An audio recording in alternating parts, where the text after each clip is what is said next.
Hi, I'm Ainabila. My metric number is 9230342. Hi, my name is Nasrin Adila binti Junaidi Abdillah and my metric number is 9230335. Hi, my name is Nuruddin Aisha binti Huzi and my metric number is 9230338.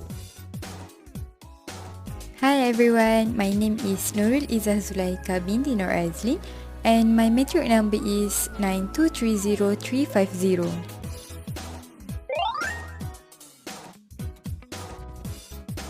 Infertility is a disease of a male or female reproductive system defined by the failure to achieve a pregnancy after 12 months or more of regular unprotected sexual intercourse.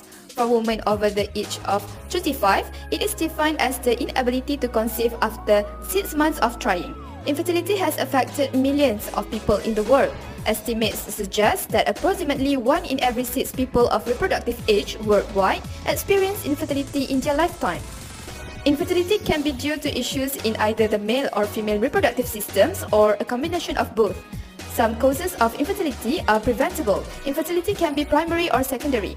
Primary infertility is when a pregnancy has never been achieved by a person, and the secondary infertility is when at least one prior pregnancy has been achieved.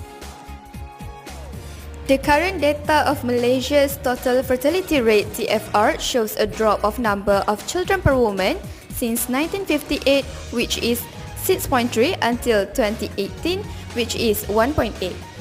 The pace of fertility decline differ widely across the main ethnic groups. The Malays and the Bumiputra has had the highest fertility since 1970. In 2018, Malay TFR at 2.4 was about twice as high as Chinese and Indian communities in the country. The TFR for the Malay ethnic group dropped to 2.1 children in 2022 compared to 2.8 in 2011.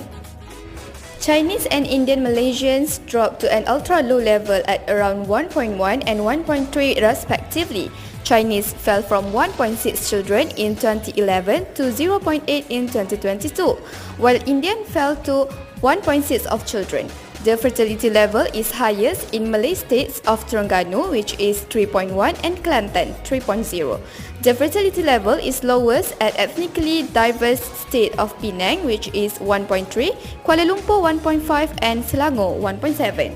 Data published on the US Central Intelligence Agency's website said Malaysia's total fertility rate TFR has dropped to 1.73 in 2024. Next, let us take a look at factors that lead to infertility problems. So, there are many factors that can lead to infertility problems, but some of them are obesity, anxiety, age, and also endometriosis. First and foremost, obesity. Obese women, especially women with abdominal fat, hardly become pregnant and have lower chance of infertility treatment. In women with a body mass index more than 25 compared with less than 25, the pregnancy rate is lower. The correlation between obesity and polycystic ovary syndrome contributes to the infertility in obese women. Because it's an androgen axis made with insulin resistant, which makes pregnancy difficult. The second one is anxiety. Study shows that anxiety gives impact on rate of infertility. Couple may have excessive stress, including anxiety related to power, masculinity, and also sexual behavior. The anxiety may decrease the intimacy between partners and avoid the sexual behavior.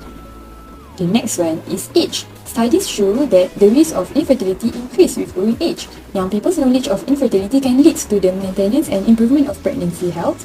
Researchers show that age is one of the important roles in fertility. Men and women should know each other's age that they could come to an agreement for a successful pregnancy. And the last factor is endometriosis. Endometriosis is a benign estrogen-dependent inflammatory disease which develops due to the ectopic endometrial implants.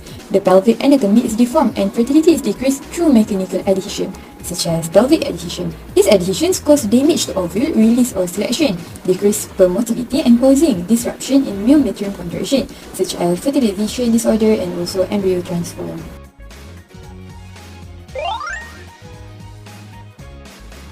Furthermore, the chosen treatment that we choose is Intrauterine Insemination, IUI. IUI, Intrauterine Insemination, is a type of artificial insemination. Sperm that have been washed and concentrated are placed directly inside of your uterus during ovulation. This helps healthier sperm get closer to the egg when it is released by your ovaries. It is a common fertility treatment for couples or individuals wishing to conceive. What is IUI? During a natural conception, sperm must travel from your vagina through your cervix into your uterus to your fallopian tube. Only 5% of the sperm can travel from your vagina to your uterus. Once your ovary release an egg, it travels to your fallopian tube. This is where the sperm and egg meet and fertilization occurs. With IUI, the sperm is collected, washed, and concentrated so that only high-quality sperm remains. This sperm is placed directly into your uterus with a catheter, putting it closer to your fallopian tube. IUI makes it easier for the sperm to reach an egg because it cuts down on the time and distance it must travel. This increases your chance of becoming pregnant. Next, let's talk about why is IUI performed. Intrauterine insemination, IUI, may be used when these conditions are present. So, first, cervical mucus problem or other problems with your cervix. Your cervix separates your vagina and uterus from each other. Mucus produced by your cervix helps sperm travel from your vagina through your uterus and to your fallopian tubes. Thick mucus can make it hard for sperm to swim. With IUI, sperm bypasses your cervix and goes directly to your uterus. Second, low sperm count or other sperm impairment. Semen analysis is part of infertility treatment. It may show that your partner's sperm is small, weak, slow, or oddly shaped, or that your partner doesn't have much sperm. IUI can help this problem because only high-quality sperm is selected and used in your treatment. Other than that, ejaculation or erection dysfunction. IUI can be used when one partner can't get or sustain an erection or isn't able to ejaculate. And lastly, unexplained infertility. This is when healthcare provider can find the cause for infertility. In addition, what is the difference between IVF and IUI? IUI is different from in vitro fertilization (IVF) because fertilization occurs inside of your fallopian tube in an IUI procedure. A sperm sample is collected and watched so that only high-quality sperm are left. This sample is inserted into your uterus with a catheter during ovulation. This method helps the sperm to get to the egg more easily in hopes fertilization will happen. With IVF, the sperm and egg are fertilized outside of your body, which is in lab, and then placed in your uterus as an embryo. IUI is less expensive and less invasive than IVF, but IUI has a lower success rate per cycle. Firstly, ovulation. Your healthcare provider will need to know exactly when you are ovulating. The timing of ovulation is critical to make sure sperm is injected at the right time. Insemination, which is inserting the sperm into your uterus, usually occurs within 24 to 36 hours after LH or hormone is detected, either in your blood or urine, or after the human has HCG injection. Secondly, semen sample preparation. Your partner provides a fresh sperm sample on the day of the IUI procedure. In some cases, your partner can provide a sample before, and your healthcare provider can freeze it until it is time to be used. If you are using a sperm donor, the sample will be thawed and prepared. The sperm is prepared for insemination through a process called sperm washing that pulls out a concentrated amount of healthy sperm. If you are using sperm donor, the sperm bank usually sends sperm that's already washed. And lastly, insemination. The insemination procedure is simple and takes just a few minutes. You will lie down on the exam table. Your healthcare provider will insert a speculum into your vagina, like what happened during a pap test. Next, a catheter is inserted through your cervix into your uterus. Finally, your healthcare provider injects the washed sperm sample into your uterus.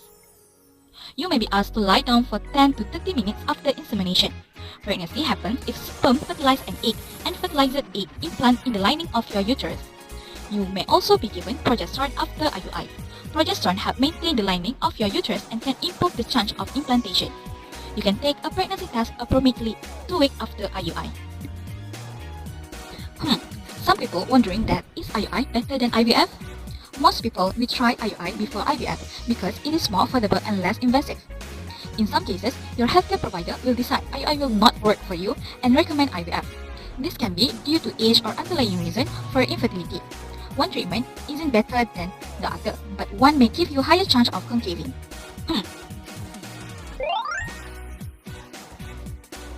فأقبلت امرأته في صرة فصكت وجهها وقالت عجوز عقيم.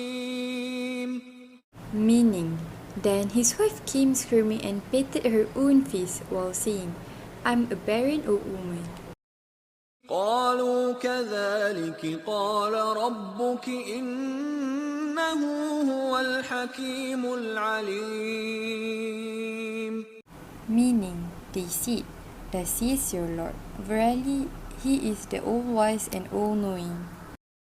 On 10 October 1983, Film Muzakarah of Fatwa Committee of Nation Council for Malaysia Islam Religious Affairs Committee has discussed the test tube babies. Muzakarah has decided that, firstly, test tube baby from the semen of the husband and wife which then is fertilized respectively is valid in Islam. Consequently, if the semen and ovum is taken from someone else other than a husband and wife, it is invalid. Secondly, it is permissible for babies born through the help of medical intervention to be a wali and has a right to accept inheritance from their family members. And lastly, if the semen and ovum from a husband and wife is obtained through means that does not contradict with teachings of Islam, then it is considered as a respectable means. So there is a lot of ways to increase fertility. The first one is eat foods rich in antioxidants. Antioxidants like folate and zinc can improve fertility for both men and women. Antioxidants deactivate free radicals in your body which can harm both sperm and eggs. Food like fruits, vegetables, nuts and grains are full of beneficial antioxidants like vitamin C and E, folic acid, beta-carotene and lutein. The second one is have a good breakfast. Eating a hearty breakfast can help women with fertility problems. A study found that eating a larger breakfast can improve the hormonal effects of polycystic ovary syndrome, a leading cause of infertility. However, it is important to note that increasing the size of breakfast without reducing the size of dinner can lead to weight gain. Third one is get active. Exercise has many health benefits including increased fertility. For obese women, both moderate and vigorous physical activity along with weight loss had a positive effect on fertility. However, moderation is key. High-intensity excessive exercise has actually been associated with decreased fertility in certain women. Excessive exercise can change the energy balance in the body and adversely affect their reproductive system. Last but not least, reduce your carbohydrate intake. Following a low-carb diet is generally recommended for women with polycystic ovary syndrome. Low-carb diets can also help you maintain a healthy weight, reduce insulin levels, and promote fat loss, all while helping menstrual regularity. In a study, women who ate more carbohydrates had a 78% higher risk of ovulatory infertility than those who follow a low diet in carbohydrates.